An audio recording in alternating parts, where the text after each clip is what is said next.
तो भाई राम राम सभी को। आज हम अपना छठा लेक्चर स्टार्ट करने जा रहे हैं फाउंडेशन के ऊपर। तो पहले थोड़ा मोटा जान लेते हैं ये क्या चीज़ है, फाउंडेशन क्या चीज़ है। तो वीडियो को शुरू करते हैं, ठीक है। अब देखो, जो तुम्हारी फाउंडेशन है ना, उसके भी कुछ मोटा मोटी से दो पार्ट हैं, दो टाइप है। एक तरीके से एक हो गया शैलो फाउंडेशन, एक हो गया डीप फाउंडेशन।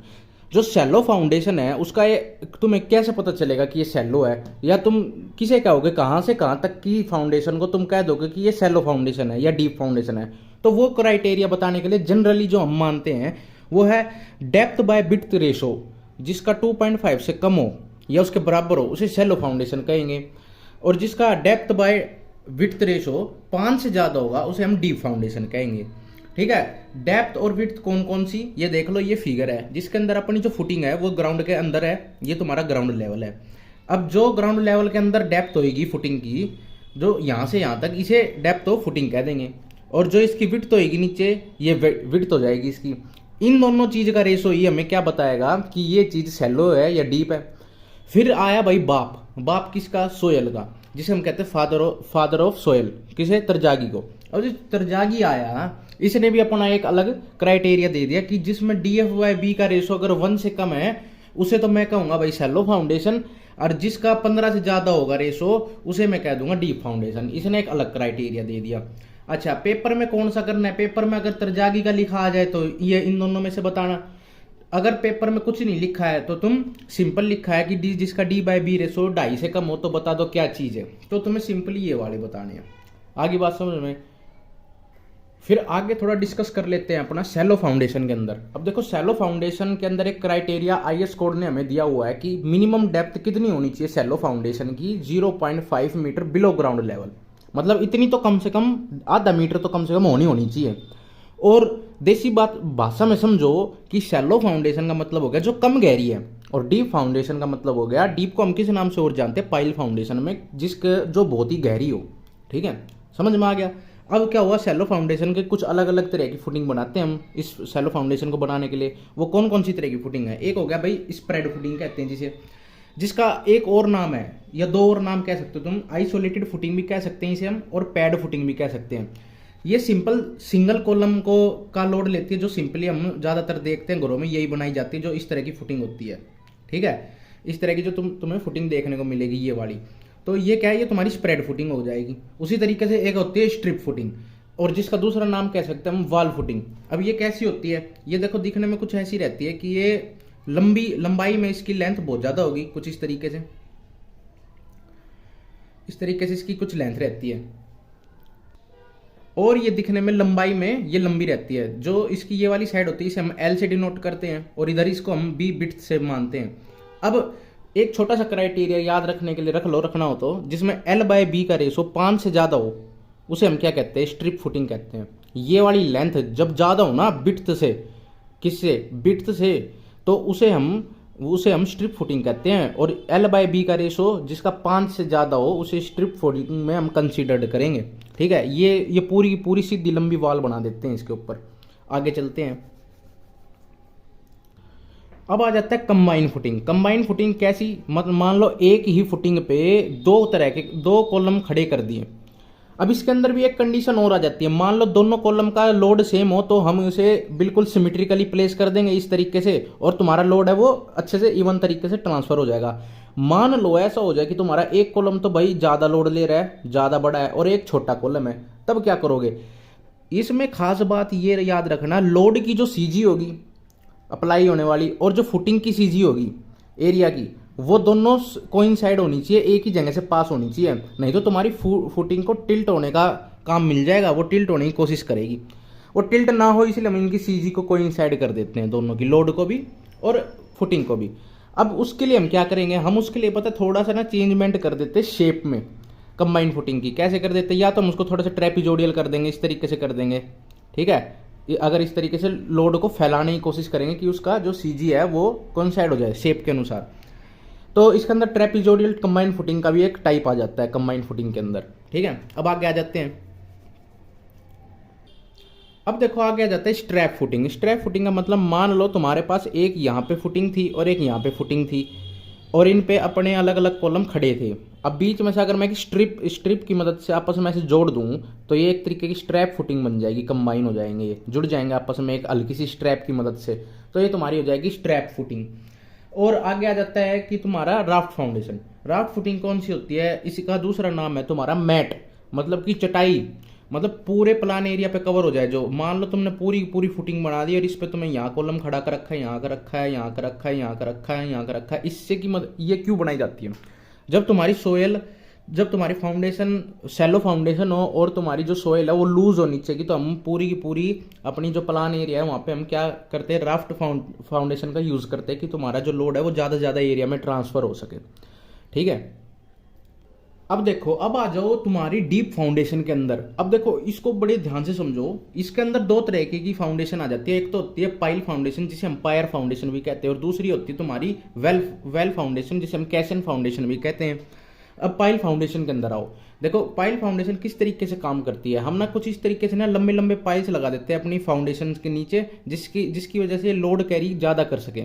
ठीक है, अब क्या होता है, तुम्हारी ना बहुत ही सॉफ्ट क्ले होती है या सॉफ्ट सोयल होती है जो भी, उसके अंदर उसके ना शैलो फाउंडेशन के अंदर ना वो फेल हो जाती है, वो सहन नहीं कर पाएगी, इतनी लोड बियरिंग कैपेसिटी उसकी इतनी है ही नहीं। शैलो फाउंडेशन को जो लोड आ रहा है शैलो फाउंडेशन की वजह से उसे वो रोक ले, वो धस जाएगी। ठीक है, समय के साथ। तो ये चीज़ ना हो इसलिए हम क्या करते हैं, पाइल्स को प्रोवाइड कराते हैं कि पाइल्स की मदद से उसकी कैरिंग कैपेसिटी ज़्यादा बढ़ जाए।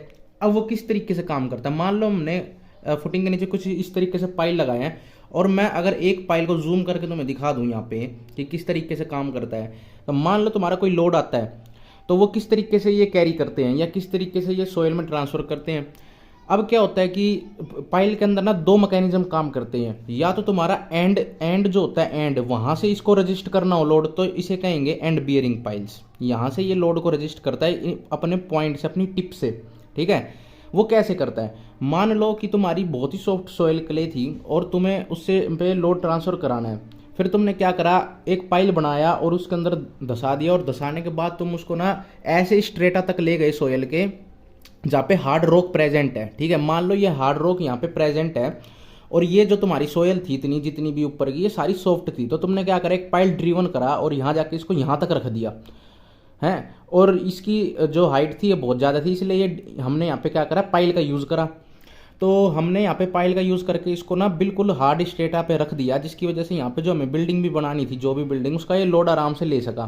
तो इसे हम कह देंगे एंड बियरिंग पाइल्स, जो एंड की मदद से करे।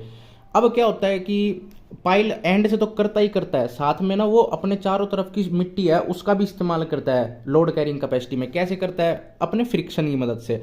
अब क्या होता है कि यहाँ पे जो भी आसपास इसके सरकमफ्रेंस पे जितनी भी सोइल होगी उस पर फ्रिक्शन लगाएगा, जिसकी मदद से ना ये क्या होगा, फ्रिक्शन इस तरीके से एक्ट करेगा पाइल के ऊपर और ये इसको रजिस्ट करेगा नीचे धंसने से। ठीक है, ये इसको नीचे धंसने नहीं देगा। आगे बात समझ में। अब क्या होगा कि मान लो कि तुम्हारा जो रॉक का स्ट्रेटा था नीचे सोइल के, वो बहुत ही नीचे है, वो भाई इतनी पास में है नहीं, अब वो बहुत ज़्यादा मीटर नीचे है, तो तुम क्या करोगे, तुम्हें एक ऐसा पाइल चाहिए होगा जो फ्रिक्शन की मदद से तुमको लोड कैरी करे। ठीक है, तो यहाँ तुम्हें फ्रिक्शन ज़्यादा चाहिए। ठीक है, तो हमने क्या करा, यहाँ पे इसको फ्रिक्शन रजिस्टर्ड पाइल बनाया, तो हमें इसे कहेंगे फ्रिक्शन की मदद से हम ये लोड कैरिंग कैपेसिटी कर रहा है। तो मेजरली लोड कहाँ से रजिस्ट हो रहा है, फ्रिक्शन की मदद से रजिस्ट हो रहा है, तो हम इसे कहेंगे फ्रिक्शन पाइल। ठीक है, जहाँ से हमें फ्रिक्शन की मदद से लोड इसको रजिस्ट करता हूँ उसे कहेंगे फ्रिक्शन पाइल, और जहाँ पे एंड की मदद से करता हूँ उसे कहेंगे एंड बियरिंग पाइल। अब क्या हो गया भाई, मान लो ना तुम्हारा फ्रिक्शन हेल्प कर पा रहा लोड कैरिंग करने में, ना तुम्हारा एंड मिल रहा तुम्हें, कहीं हार्ड स्ट्रेटा बहुत नीचे है। ठीक है, तो तुम क्या करोगे, तुम्हारे पास ये समस्या खड़ी होगी बड़ी मोटी, तो तुम क्या कर दोगे, एक बल्ब बना दोगे यहाँ पे इस तरीके से ना, इसका पेट बना दोगे, और यहाँ इसको बनाने के बाद इसको हम एक नाम देते हैं। यहाँ से इसको एक तो फ्रिक्शन रेजिस्टेंस भी ज़्यादा मिल जाएगा, दूसरी बात यहाँ से भी इसको लोडिंग कैरिंग कैपेसिटी ज़्यादा बढ़ जाएगी इसकी पाइल की। तो इसको हम कहते हैं अंडर रीम्ड पाइल, अंडर रीम्ड पाइल। ठीक है, ये यूज़ होता है और ज़्यादा लोड कैरिंग कैपेसिटी करने के लिए, बढ़ाने के लिए अपनी। ठीक है, तो इसके अंदर भी हम कुछ इस तरीके से लोड ट्रांसफ़र करते हैं, और यहाँ से जैसे जैसे तुम्हारा एरिया बढ़ता जाएगा लोड ज़्यादा स्प्रेड होता जाएगा और तुम्हारी कैरिंग कैपेसिटी बढ़ जाएगी। आगे आ जाते हैं। आगे आ जाते तुम्हारा वेल फाउंडेशन। अब वेल फाउंडेशन भी अपना एक डीप फाउंडेशन का टाइप है। इसके अंदर क्या होता है, सिंपली हम तुमको पता ही है कुआं क्या चीज़ होती है, उसी तरीके का बड़ा सारा डायमीटर का अपन क्या करते हैं वेल या कैसिन बना देते हैं, और उसके ऊपर इसकी सपोर्ट की मदद से हम इसके ऊपर अपना सारा स्ट्रक्चर रख देते हैं कि ये धसे ना अंदर। ठीक है, तो ये भी एक तरीके का अपना डीप फाउंडेशन है। इसके बारे में ज़्यादातर क्वेश्चन आए नहीं हुए हैं, ज़्यादातर पाइल के बारे में आए हुए हैं, और फॉर्मूला भी उसी के बारे में पता होना चाहिए तुम्हें ज़्यादातर। ठीक है, देखो अब जान लो कि अपनी प्रेशर इंटेंसिटीज के बारे में हमें पता होना चाहिए कोई भी अपनी फाउंडेशन में कैलकुलेट करने के लिए कि भाई कितना कुछ प्रेशर ये सहन कर पाएगी या कितना कुछ ये लोड अपन झेल सकती है, बियरिंग कैपेसिटी क्या कुछ है। ठीक है, तो मान लो एक तुम्हारे पास फुटिंग है और उस पर लोड लग रहा है पी। ठीक है, और ये स्क्वायर फुटिंग है और इसकी जो डेप्थ है वो डी एफ है, ब्रेथ इसकी बी है। अब क्या होता है, कोई तुमसे पूछ ले हाँ भाई बता नेट प्रेशर इंटेंसिटी क्या है, उस वो क्या चीज़ होती है, वो होती है तुम्हारी कितना एक नेट तुम्हारा प्रेशर ये सहन कर पाएगी। ठीक है, प्रेशर से तुम क्या समझते हो, प्रेशर से समझो, प्रेशर देखो तुम्हें पता है क्या होता है कि फोर्स अपॉन एरिया।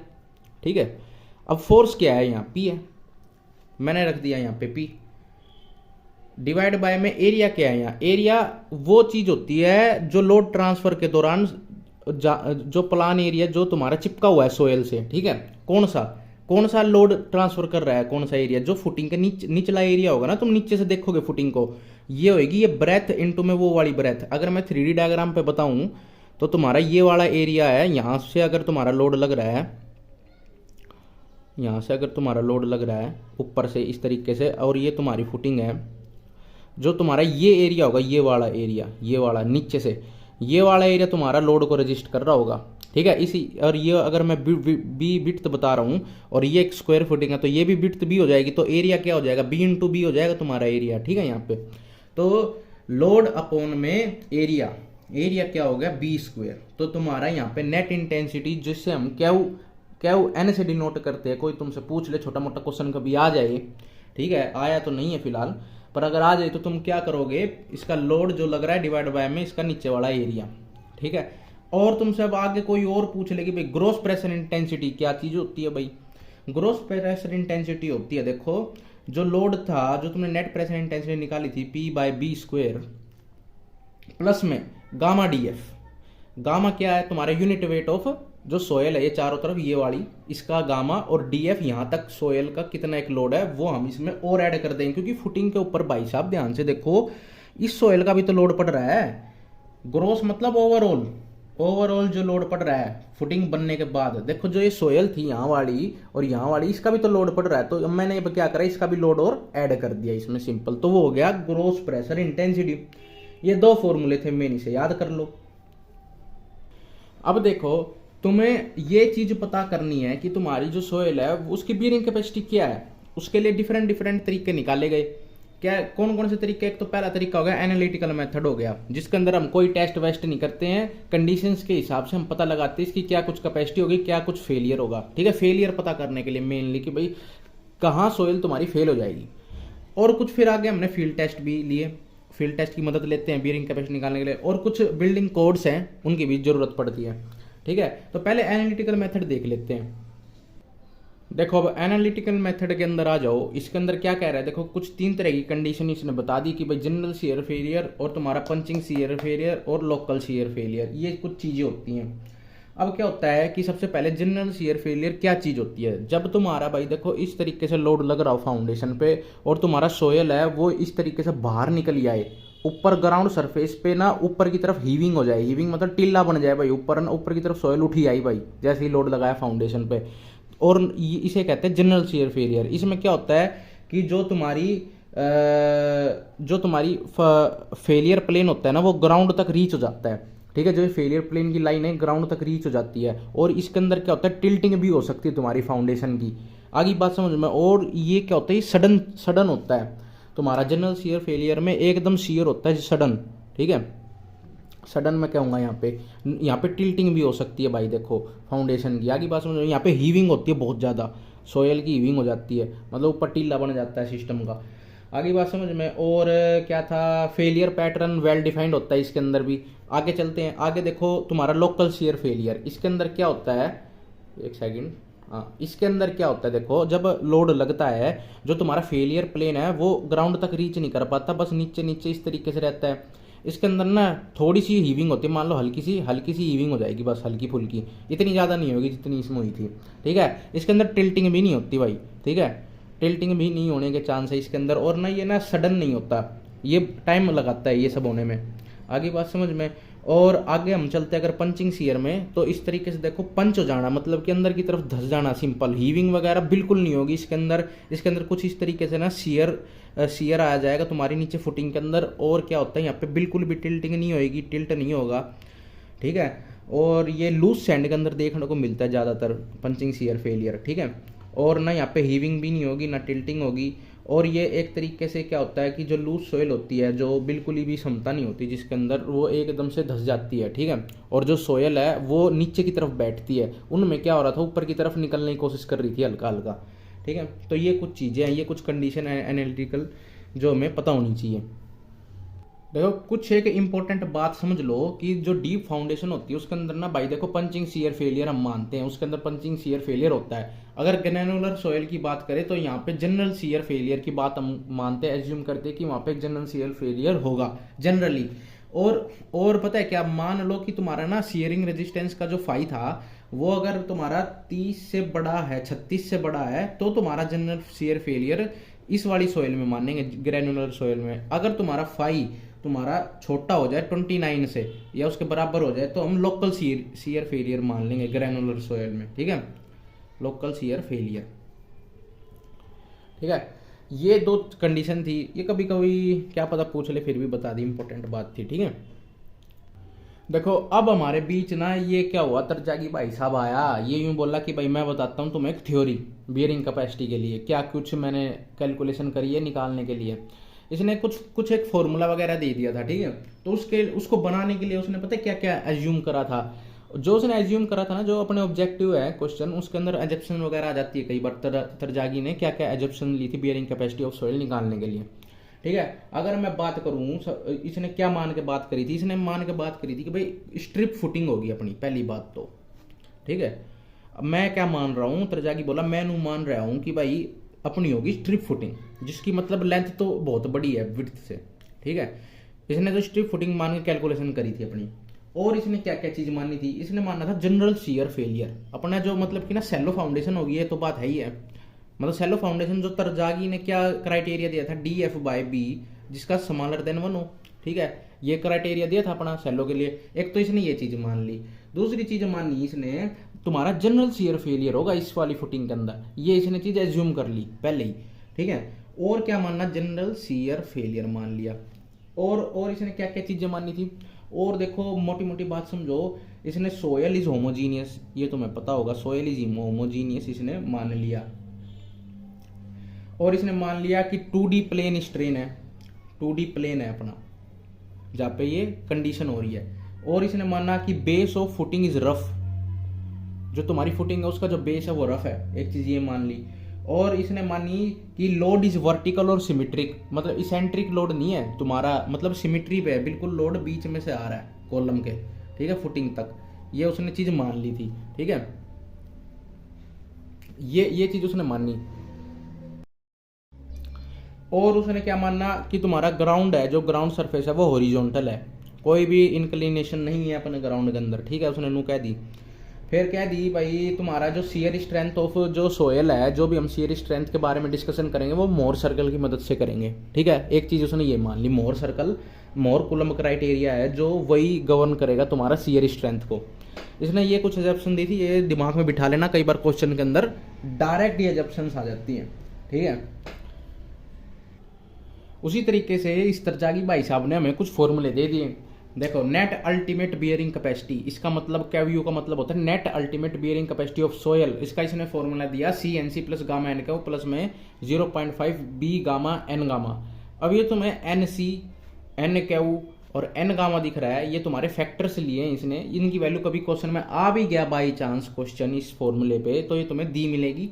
और ये तुम्हें अधिकतर चीज सारी दी मिलेगी। ठीक है, तो मैं बस वैल्यू पुट करनी, फॉर्मूला याद होना चाहिए सिंपल। ठीक है, यहाँ बिट तो फुटिंग है ये। ठीक है, गामा मतलब यूनिट वेट हो जाएगा, ये क्या हो मतलब लोड कितना आ रहा है उस पर। ठीक है, ऊपर से C मतलब कोई रीजन हो जाएगा। ठीक है, और मान लो क्ले की बात आ जाए तो ऑल सभी में वैलिड हो जाएगा ये तो, ठीक है। क्ले के अंदर क्या होता है, एन गामा की वैल्यू 0 हो जाती है, इसलिए तो ये वाली टर्म गायब हो जाती है, और एन क्यू की वैल्यू वहाँ 1 हो जाती है, इसलिए यहाँ पे क्यू आ गया सिंपल। और जो सी की वैल्यू, वो जो एन सी की वैल्यू होती है वो क्ले के लिए 5.7 होती है। तो यही फॉर्मूला मॉडिफाई करके मैंने यहाँ लिख दिया क्ले के लिए सिर्फ, ठीक है। ये क्ले के लिए है 5.7 सी प्लस में क्यू, ठीक है, ultimate bearing capacity in clay soil, ठीक है। ये कुछ फॉर्मूला बन गया। और भी देखो इस पे फॉर्मूला, स्क्वायर फुटिंग के लिए अलग होता है, सर्कुलर के लिए अलग होता है, रेक्टेंगल के लिए अलग होता है, वो आने के चांस कम है, ठीक है। वो मैंने क्वेश्चन ही नहीं देखा अभी तक तो कहीं भी आया हुआ है, तो वो चीज़ कराने की तुम्हें जरूरत नहीं है। अगर तुम्हें याद करना हो तो ये फॉर्मूला याद कर लेना, ठीक है। देखो अब कुछ टेस्ट है, इनकी मदद से भी हम अपनी बियरिंग कैपेसिटी निकाल सकते हैं सोयल की। अब देखो कुछ टेस्ट बना दिए बहुत बढ़िया बढ़िया। पहला टेस्ट हो गया देखो एसपीटी टेस्ट। एसपीटी टेस्ट मतलब स्टैंडर्ड पेनिट्रेशन टेस्ट। अब इसके अंदर हम क्या करते हैं, एक हम यहाँ पे जो नंबर ऑफ बोर होल्स, मतलब होल्स को बोर करते हैं, उनकी मदद से हमें एन वैल्यूज मिलती है। उन एन वैल्यूज की मदद से हम फाइंड आउट करते हैं अपनी बियरिंग कैपेसिटी। कैसे करते हैं पता है क्या होता है, ये होता है ग्रेनुलर सोयल जो होती है ना अपने, उसके लिए होता है मेनली ये वाला टेस्ट, ग्रेनुलर सोयल के लिए। और क्या होता है कि इस टेस्ट के अंदर हम ना स्प्लिट स्पून सैंपल लेते हैं, जिसे हम कहते हैं स्प्लिट स्पून सैंपल कहते हैं, ठीक है। वो सैंपल लेते हैं इसके अंदर, और जो इसका वेट होता है ना, जो बार हम इस पे इम्पैक्ट डालते हैं लोड का, वो 65 kg का लोड डालते हैं ऊपर से हैं। और जो उसकी फ्री फॉल की हाइट होती है हैमर की, वो होती है 75 सेंटीमीटर। और यहाँ जो लोड हम ऊपर से इसको नीचे छोड़ते हैं, इस वेट को 65 kg का होता है ये, ठीक है। और क्या होता है, जो ये सैंपल होता है, ये इसको हम पेनिट्रेशन कराते हैं 150 mm डीप तक पेनिट्रेट हम करा देते हैं इस सैंपल को।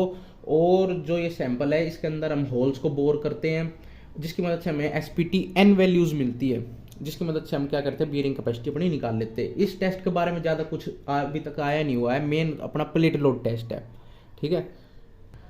देखो भाई अब समझो तुम्हारा प्लेट लोड टेस्ट। इसमें क्या होता है, ये देखो जो प्लेट लोड टेस्ट है बहुत इंपॉर्टेंट टेस्ट है फिलहाल। इसमें क्या करते हैं हम, बियरिंग कैपेसिटी भी फाइंड कर सकते हैं तुम्हारी, और तुम्हारी सेटलमेंट क्या दिखा रहा है, तुम्हारी सोयल के अंदर कितनी सेटलमेंट आ जाएगी अगर तुम इतना ज़्यादा लोड रख दोगे उसके ऊपर, क्या कुछ सेटलमेंट आ जाएगी, वो चीज़ भी बता देता है। अब हम इस टेस्ट के अंदर क्या करते हैं कि स्क्वायर प्लेट लेते हैं, स्क्वायर बियरिंग प्लेट लेते हैं माइल्ड स्टील की, ठीक है। ध्यान अब ना एक ध्यान से सुनते जाओ। माइल्ड स्टील की स्क्वायर बियरिंग प्लेट लेते हैं इसको टेस्ट को कंडक्ट कराने के लिए, जिसकी थिकनेस ना हम 25 mm, तो देखो 25 mm से कम तो इसकी थिकनेस होनी नहीं चाहिए।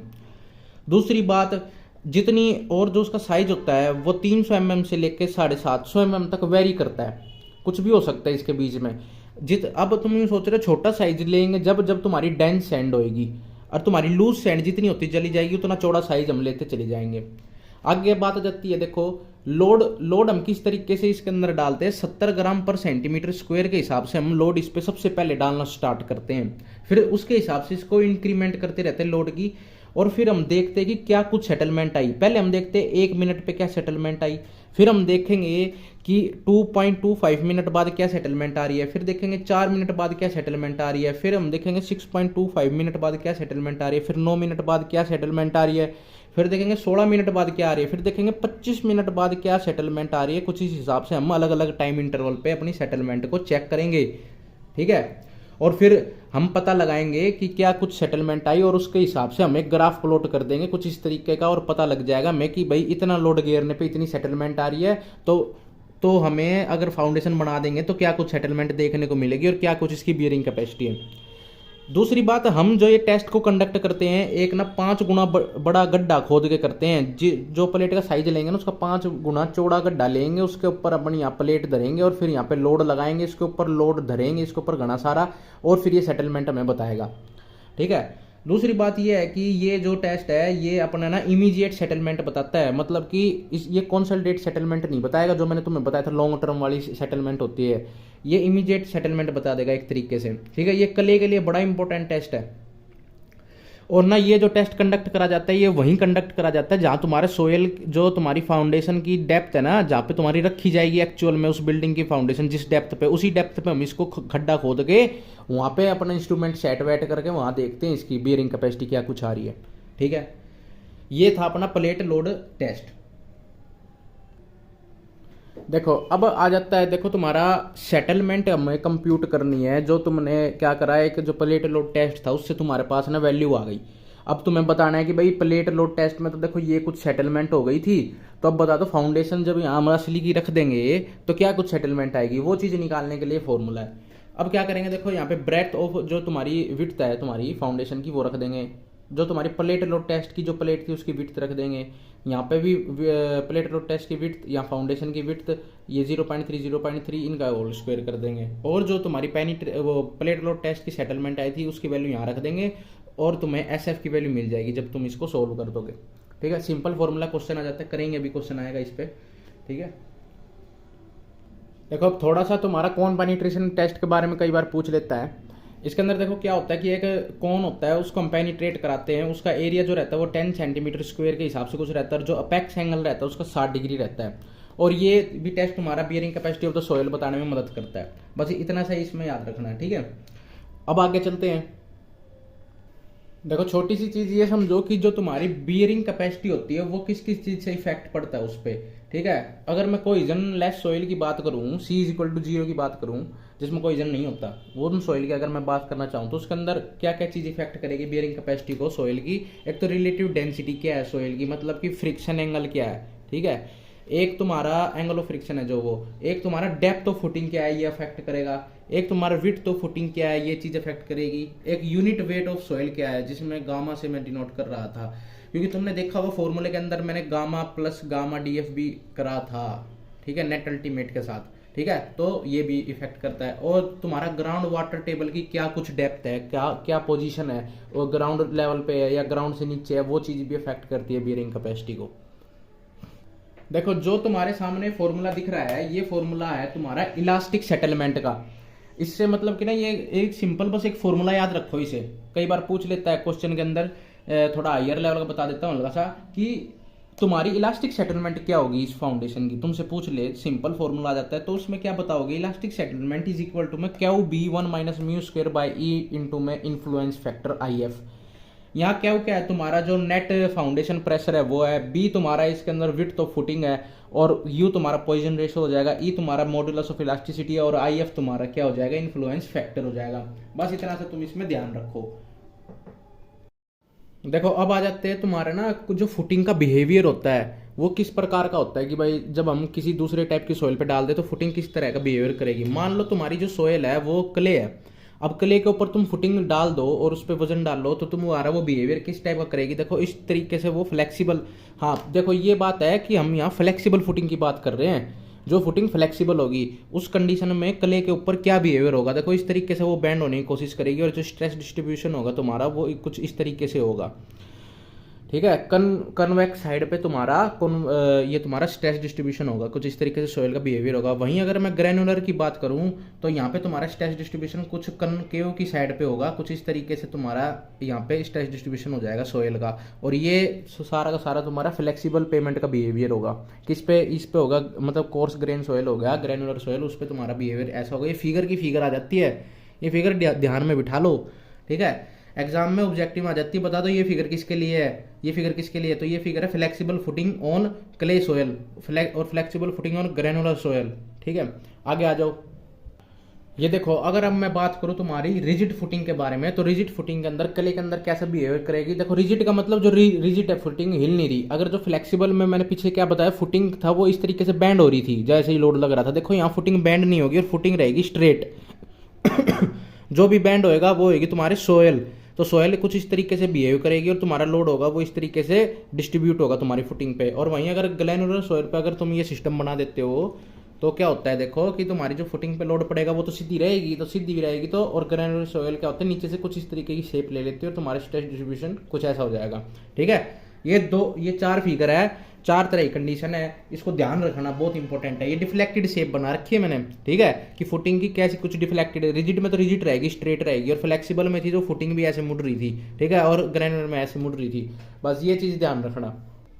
देखो भैया फटाफट क्वेश्चंस पे आ जाओ, बढ़िया बढ़िया क्वेश्चन ला रखे भाई तुम्हारे लिए। तो भाई पहला हो गया, a shallow foundation is defined as a foundation which has low bearing capacity, has a depth of embankment less than its width, is resting on the ground surface, और कोज लेस सेटलमेंट। भाई देखो यहाँ कंफ्यूज होने वाली बिल्कुल भी बात नहीं है, इन तीनों में से कोई भी ऑप्शन नहीं है। ना ही उसकी बियरिंग कैपेसिटी लो होती है, उसकी सही होती है भाई, बड़ी होती है बियरिंग कैपेसिटी, ठीक है, सेलो फाउंडेशन की। और भाई वो ग्राउंड सरफेस पे, तो भाई वो फाउंडेशन ही क्या जब ग्राउंड सरफेस पे रख दी तुमने, ठीक है। कोज लेस सेटलमेंट, ऐसी कोई बात नहीं, लेस सेटलमेंट ज़्यादा भी हो सकती है, ठीक है, इमीडिएट सेटलमेंट इसमें ज़्यादा भी हो सकती है। बस ये ठीक है कि as the depth of the embankment less than its width, width से कम इसकी डेप्थ होती है, याद रखो, विड्थ इसकी चौड़ी होती है। तो तुम्हारा ये वाला सिस्टम हो गया इसमें।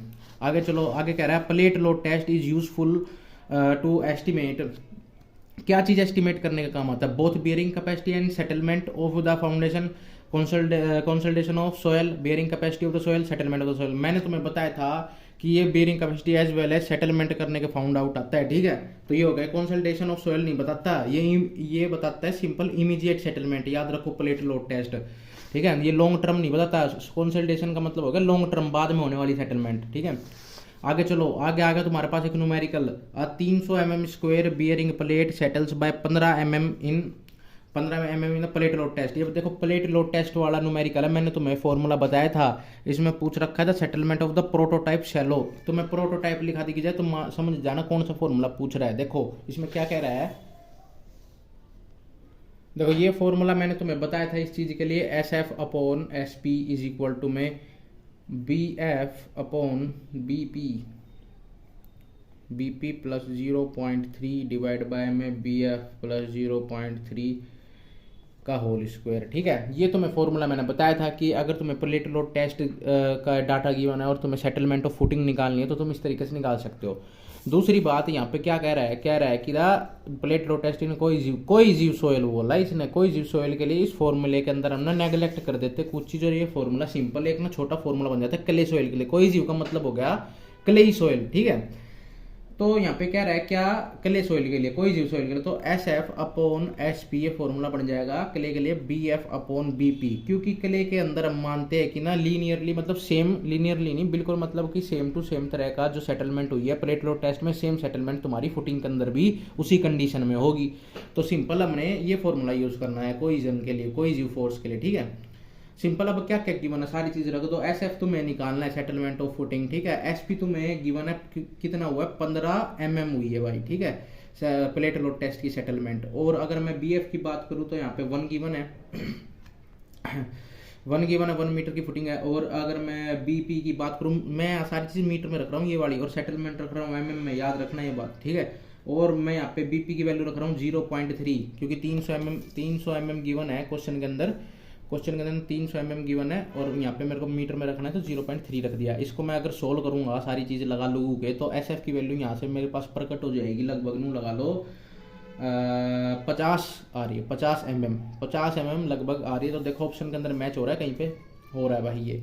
तो याद रखना, अगर कोई जीव सोइल नहीं गिवन है तो तुम्हें ये वाला सिस्टम लगाना है, ठीक है। अगर कोई जीव सोइल क्ले सोइल गिवन है तो ये लगाना है, अगर तुम्हें सैंड लिखा होता वहाँ तो ये वाला लगाना पड़ता, ठीक है। आगे बात समझ में आगे कह रहा है भाई which one of the following has least bearing capacity, इनमें से सबसे कम बियरिंग कैपेसिटी किसकी है, नो पूछ रहा है। अब सिंपल सीधी बात है, ठीक है। तो इसके अंदर कह रहा है क्या ऑप्शन होना चाहिए, बताओ तुम्हारे अंदाजे से, कमेंट मार दो। Loose gravel, hard rock, soft rock या कॉम्पैक्ट ग्रेवल, बताओ किसकी बियरिंग कैपेसिटी। देखो हार्ड रॉक की तो देखो सबसे ज्यादा होगी, रॉक्स की ना ज्यादा होती, चाहे रॉक सॉफ्ट हो चाहे हार्ड हो। ग्रेवल क्या हो गया, उनके अंदर वॉइड्स होते हैं, एक तो कॉम्पैक्टेड ग्रेवल हो गया, इनके अंदर वॉइड्स नहीं है। एक हो गया लूज ग्रेवल जिसके अंदर वॉइड है। तो हम क्या करेंगे, लूज ग्रेवल पे टिक करेंगे, क्योंकि इसके अंदर वॉइड की मात्रा ज्यादा होगी सॉफ्ट रॉक के मुकाबले। सॉफ्ट रॉक में वॉइड्स ही नहीं होंगे, वो एक तरीके का ठोस पदार्थ है, चाहे सॉफ्ट हो चाहे उसका वेट कम हो, ठीक है। आगे चलो, आगे ये वाला बाद में करते हैं, चलो कर ही लेते हैं।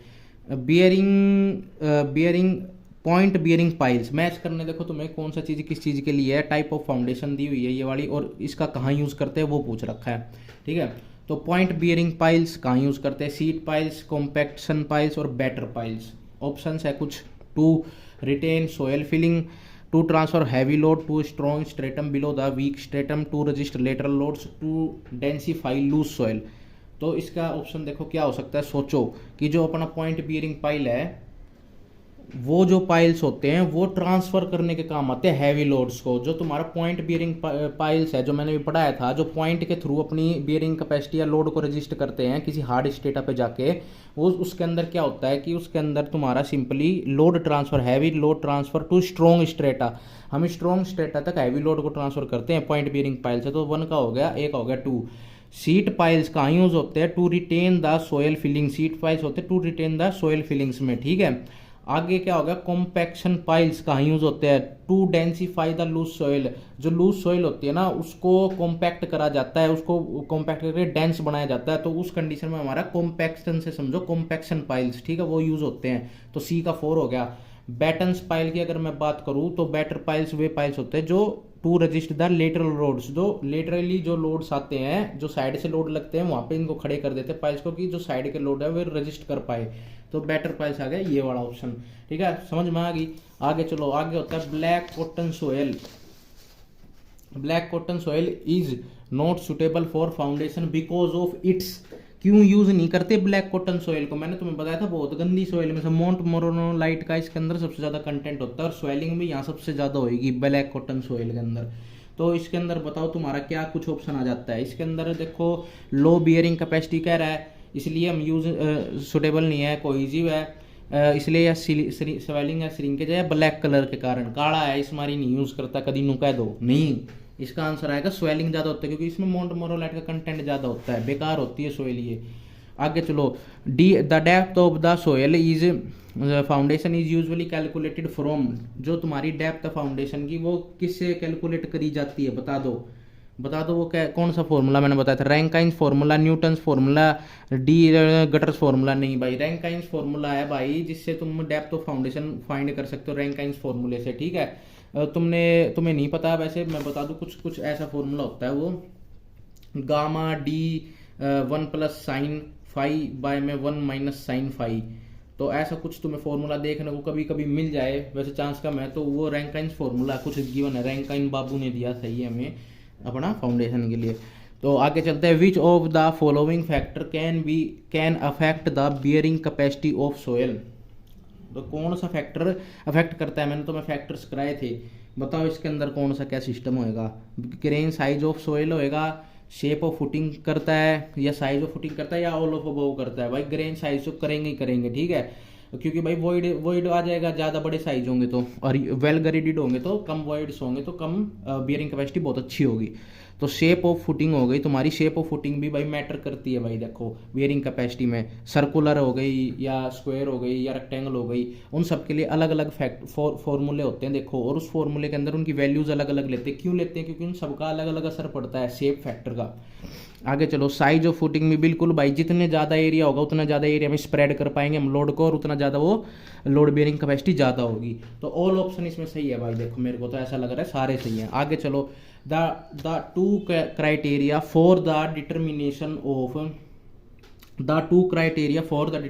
Of allowable bearing capacity of a foundation are. बता दो टू कौन कौन से criteria of the determination of available? तो बताओ, टेंसाइल फेलियर होता है या कंप्रेशन फेलियर होता है? दूसरा पूछ रहा है टेंसाइल फेलियर है सेटलमेंट होता है, बॉन्ड फेलियर होता है या शियर फेलियर होता है, या शियर फेलियर होता है या सेटलमेंट होता है? बता दो कौन सा है वो दो चमत्कारी क्राइटेरिया जो हमें अलोएबल बियरिंग कैपेसिटी बताते हैं फाउंडेशन की? बताओ। देखो वो होते हैं दोस्तों शियर फेलियर और सेटलमेंट फेलियर, सेटलमेंट क्राइटेरिया। जो मैंने तुम्हें बताया, एक तो सेटलमेंट क्राइटेरिया बताता है कि भाई जितनी सेटलमेंट अगर ज़्यादा होगी तो उसकी बियरिंग कैपेसिटी बेकार है, कम है। और शियर फेलियर देखते हैं हम एक चीज़, मैंने तुम्हें जितने भी फेलियर बताया, punching shear failure, general shear failure, हम सारा शियर क्राइटेरिया देखते हैं अपनी फाउंडेशन के अंदर, याद रखो। तो ऑप्शन नंबर डी हो गया। आगे कह रहा है कि which of the following statement is or are true? A statement है the proportioning of a footing is more often govern by its bearing capacity. B कह रहा है friction piles are also called floating piles. तो बता दो कौन सी statement इसमें सही है? तो इसमें देखो कि the proportioning of footing is more often govern by its bearing capacity, बिल्कुल भाई बिल्कुल, जो फुटिंग है इसकी हम गवर्निंग करते ही बियरिंग कैपेसिटी से है सारा सिस्टम। और फ्रिक्शन पाइल को एक और नाम से बोला जाता है फ्लोटिंग पाइल, ये बात भी भाई बिल्कुल 100% सही है। आगे चलते हैं, इसका ऑप्शन बताओ क्या हो सकता है, ए और बी दोनों से, तो सी ऑप्शन हो गया। ठीक है, आगे चलो, आगे क्या कह रहा है, कह रहा है कि the foundation is called shallow if its depth is 1/4 of its width, half of its width, equal to its width, या ऑल ऑप्शन आर करेक्ट। देखो ऑल इसके अंदर क्या कह रहा है, 1/4 ऑफ इट्स विड्थ, तो जिसकी क्या डेप्थ, तो मतलब विड्थ से कम हो गई यहाँ डेप्थ, तो मतलब ये चीज ठीक होगी। हमें तो बस ये क्राइटेरिया पता है, उसकी जो डेप्थ है उसकी विड्थ से कम होनी चाहिए। अब कितनी कम होनी चाहिए बता रहा है, 1/4 कम है, क्या मुझे कह देंगे शैलो, बिल्कुल कह देंगे भाई। हाफ है उसकी विड्थ से, मतलब विड्थ से कम है, बिल्कुल कह देंगे भाई, यह भी ठीक है। इक्वल टू विड्थ, और यह भी ठीक है, विड्थ के या तो बराबर हो या विड्थ से कम हो डेप्थ, उसको हम शैलो फाउंडेशन कहते हैं। याद रखो, जो उसकी डेप्थ है वो विड्थ के बराबर हो या विड्थ से कम हो, उसे हम शैलो फाउंडेशन में कंसीडर करेंगे। तो ऑल ऑप्शंस आर करेक्ट हो गए भाई। देखो यहीं फंस जाओगे तुम, यहीं, यहाँ तुम और कुछ कर देते, यहाँ इक्वल टू, यहाँ बी ऑप्शन ला देते, सी ऑप्शन ला देते, कुछ ला देते, फिर बैठ जाते घर। देखो भाई अब आगे इन क्वेश्चनों पे आ जाते हैं। देखो इसमें कह रहा है कि ये वाली लिस्ट इससे मैच करो, फिगर्स को देखो। अभी अभी मैंने तुम्हें बताया था कॉन्टैक्ट प्रेशर के बारे में कि क्या क्या कुछ किस तरीके से सोयल बिहेव करती है, जब फुटिंग जो रिजिड हो या फ्लेक्सिबल हो, जिस हिसाब से हो, वो क्या चीज़ होती है, वो क्या चीज़ प्रेशर डिस्ट्रीब्यूशन होता है कैसा। तो वो चीज़ इसमें यही पूछी हुई है, फिगर दिखा रखी है और तुमसे पूछा हुआ है कि बताओ ये फिगर कौन सी फुटिंग के लिए है। तो पहली फिगर देखो ध्यान से, ये स्ट्रेट है, पहली बात देखो स्ट्रेट है भाई, बिल्कुल स्ट्रेट है, नीचे से कुछ इस तरीके से है। याद रखो स्ट्रेट का मतलब है तो रिजिड फुटिंग तो हो गई है, ठीक है, रिजिड फुटिंग हो गई है। और दूसरी बात क्या हो गई, कोहिजन लेस सोयल होती है ना, जो कोहिजन लेस सोयल, उसके अंदर ऐसा बिहेवियर होता है नीचे डाउनवर्ड का, ठीक है। तो तुम्हारा ए का हो गया 3, ठीक है। और फिर ये देखो, ये तुम्हारी जो फुटिंग है वो इस तरीके से बेंड हो रही है, तो इसका मतलब है फ्लेक्सिबल है, फ्लेक्सिबल फुटिंग है, और कुछ इस तरीके से नीचे से भी ये कुछ इस तरीके से बिहेव कर रही है। तो ये हो गई तुम्हारी क्ले, क्योंकि क्ले कुछ इस तरीके से तुम्हारी होती है, तो क्ले का मतलब कोहिजिव, तो बी का हो गया 2, फ्लेक्सिबल फुटिंग ऑन कोहिजिव। कोहिजिव के अंदर जो तुम्हारी क्ले होती है उसके अंदर ना फुटिंग कुछ इस तरीके से मुड़ जाती है, और प्रेशर डिस्ट्रीब्यूशन भी सोयल का कुछ इसी तरीके से होता है, ठीक है। और वहीं ग्रेनुलर के अंदर ऐसा आ जाती है, ठीक है, नीचे से सोयल। तो अब ये देखो, ये स्ट्रेट है, फुटिंग यूं मुड़ चुकी है, और इसके अंदर जो सोयल का डायग्राम है, प्रेशर डायग्राम भी कुछ इस तरीके से मुड़ा हुआ है। तो ये हो गई देखो फ्लेक्सिबल, क्योंकि यहाँ पे फुटिंग है जो बेंड हो रही है हल्की सी, फ्लेक्सिबल ऑन कोहिजन लेस। तो ये हो गया इसका सैंड वैंड के ऊपर कुछ इस तरीके का रहता है। अभी ये देखो रिजिड है, बिल्कुल स्ट्रेट है, रिजिड है और कुछ इस तरीके से हीविंग सी हो रही है यहाँ पे। तो ये हो गया तुम्हारा कोहिजिव सोयल, क्ले के अंदर यहाँ पे ऊपर उठा हुआ होता है, किसके अंदर, रिजिड के अंदर, ठीक है। तो ये हो गया 1, तो तुम्हारा कुछ इस तरीके से मैच हो जाएगा। आगे चलो, आगे पूछ रहा है इंस्ट्रूमेंट पूछ रहा है, टेस्ट पूछ रहा है, किस चीज के लिए कौन सा टेस्ट है, ये तुम बता दोगे, इजी है। कासा ग्रेड है, बताओ किस चीज के लिए होता है। ये होता है देखो तुम्हारा कासा ग्रेड एपरेटस होता है, डिटर्मिनेशन ग्रेन साइज नहीं भाई, कंसल्टेशन करें नहीं भाई, ये होता है डिटर्मिनेशन कंसिस्टेंसी, बिल्कुल ठीक है। ए का हो गया कंसिस्टेंसी, कासा ग्रेड एक आदमी था, उसने कंसिस्टेंसी लिमिट्स वगैरह फाइंड आउट करने के लिए, लिक्विड लिमिट प्लास्टिक लिमिट के लिए एपरेटस बनाया था, ठीक है, उसको कहते हैं कासा ग्रेड एपरेटस। तो ए का हो गया 3। और कह रहा है कि हाइड्रोमीटर होता है भाई देखो ग्रेन साइज डिस्ट्रीब्यूशन के लिए, तो बी का हो गया 1, ए का हो गया 3। प्लेट लोड टेस्ट तो तुम्हें बता ही दिया मैंने, किसके लिए था, कॉन्सल्टेशन करेक्टरिस्टिक के लिए था, नहीं भाई वो था बियरिंग कैपेसिटी के लिए, ओडोमीटर कॉन्सल्टेशन करेक्टरिस्टिक के लिए, ठीक है। देख लो कौन सा मैच होता है, बता देना ऑप्शन, मेरे ख्याल से सी मैच होएगा। आगे चलो, आप वेट कोहिजिव सबग्रेड, ये देखो ये तुम्हारा सोयल एक्सप्लोरेशन या सोयल स्टेबलाइजेशन का क्वेश्चन है, ये एक नया क्वेश्चन है। इसमें पूछ रहा है कि a wet cohesive subgrade is mostly effectively stabilised by addition of, मतलब कि ना कोहिजिव सबग्रेड का मतलब हो गया तुम्हारा क्ले, जो क्ले है उसके अंदर हम क्या चीज डाल के उसे स्टेबलाइज करते हैं। तो याद रखना लाइम हम क्ले में यूज करते हैं, ठीक है। और जो तुम्हारी बिचुमन होगा ये ग्रेनुलर सोयल में यूज करते हैं। सीमेंट अपनी सैंड वैंड टाइप में होती है ना, उसके अंदर यूज करते हैं अपन स्टेबलाइज का मतलब उसको एक तरीके से सुटेबल बनाना अपने फुटिंग वगैरह, या उसका जो हम बेस फाउंडेशन तैयार करते हैं उसके लिए जो सोयल का जो सबसे नीचे वाला पार्ट होता है उसको स्टेबलाइज कर देना, मतलब उसको तैयार करना कि सीमेंट वीमेंट का फुहारा मार देना कि भाई थोड़ी समतल हो जाए, सही तरीके से लोड डिस्ट्रीब्यूट हो, वो चीज का मतलब होता है। तो लाइम यूज करते हैं अपन कोहिजिव सब ग्रेड के अंदर। आगे बात समझ में, आगे चलो, आगे क्या कह रहा है, आगे कह रहा है कि for a rigid footing place at a ground surface, मतलब ग्राउंड सरफेस पे रिजिड फुटिंग रख दी, मतलब कुछ इस तरीके से एक सेकेंड।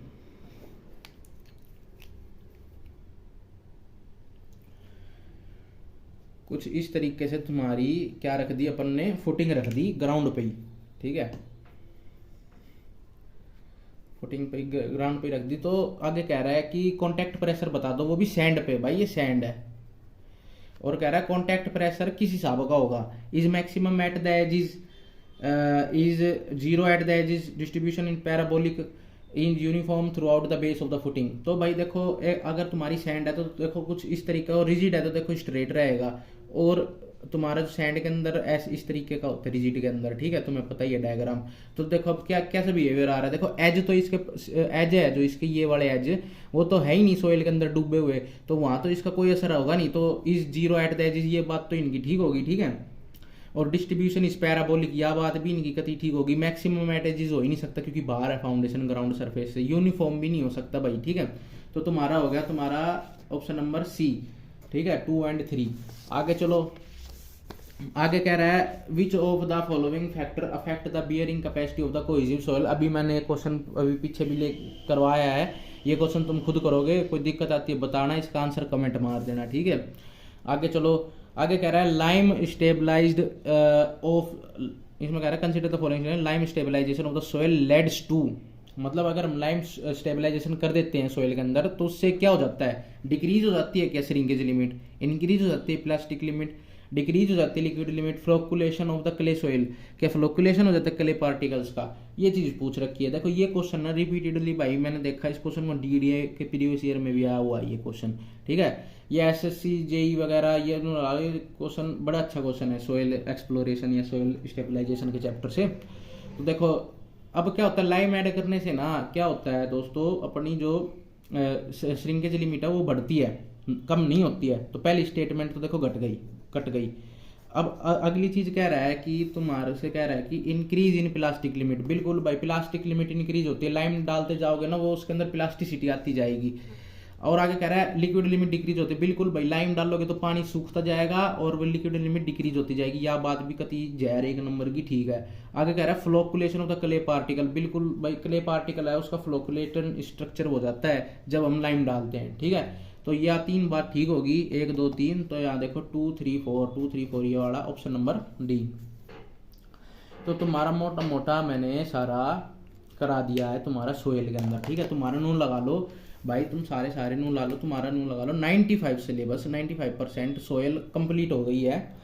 और ज़्यादा अपने इसके अंदर क्या कहते हैं हरियाणा जेई के अंदर इसमें से ही आएगा, नून लगा लो जो तुम्हारा 95 करा दिया। और जो नहीं कराया मतलब 5% जो तुम सोच रहे हो नहीं कराया, वो एक ऐसी चीज़ है जिस पे तुम ज़्यादा ध्यान दोगे, वो एक तो पता नहीं है, बहुत बड़ा सिलेबस है जो 5% बच गया, ठीक है। और यूँ भी नहीं पता उसमें से आएगा कितना, और मेरे ख्याल से शायद आए भी ना, क्योंकि जो सिलेबस दिया वो तो मैंने करा ही दिया लगभग, ठीक है। तो उस पर ज़्यादा ध्यान ना देके जिसके आने के चांस ज़्यादा वो करो, उसे पक्का कर लो पहले, जो आता है जो समझ में आ सकता है, और जो चीज़ आने के सबसे ज़्यादा चांस है वो पक्का कर लो। फिर जब जाके कभी कोई सी बुक खोल लेना, बता दूंगा मैं तुम्हें ये बुक पढ़ लेना, ठीक है। वैसे तो देखो कोई चांस नहीं, टाइम बहुत कम रह रहा है, फटाफट क्वेश्चन ला लो। अब सोयल होगी खत्म तुम्हारी, ठीक है। अब क्या करोगे तुम, लगा लो एसएससी जेई की सोयल के सारे क्वेश्चन जितने भी है सारे लगा लो, बिना वो करे कोई फायदा नहीं वीडियो देखने का, ठीक है। आगे बात समझ में। तो आज तुम्हारी सोयल की समाप्ति होती है, कुछ छोटा मोटा कोई टॉपिक रहा होगा तो बाद में कभी देख समझ के बता दूंगा, ठीक है। और भाई अपने यारी दोस्ती में शेयर कर लो वीडियो, बता दो फ्री कोर्स चल रहा है ये अपने सिविल का जेई वेई का, और अपने तैयारी करो तगड़ी, ठीक है भाई। आज के लिए जय बाबा की, राम राम।